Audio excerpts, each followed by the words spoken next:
mane en jatend piny Kenya machon Uhuru Kenyatta, mabende en e jakom mar Azimio la Umoja One Kenya Alliance. In jatend party mar riwruok mar Azimio la Umoja One Kenya Alliance.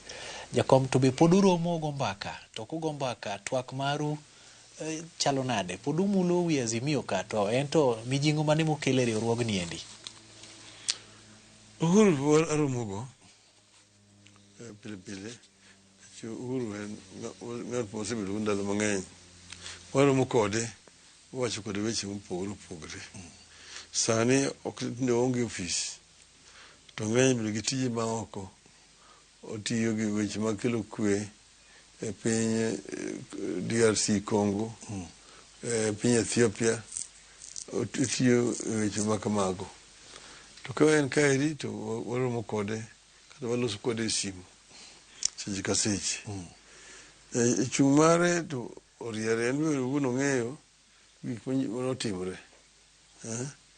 Jomoko nyalo wacho ni to dak nokonyo ka en kucha, en president. Gimotimore en ni nitie joma kamoro nonego bed ni tiyo gik moko manok otimo. Nikech kane wan kode, nowinjore ni wadwa ni yiero mabiro ni wang'ni ochung' e yo makare, nikech nwang'e ni odhi loyo. An ang'e ni ka ombulu ma jo-Kenya dhi goyo moriere, onge Ruto ok nyal yomba. Omiyo wach mar chieno mar kuo ok ni wachano. Wan ok wachano wach mar kuo.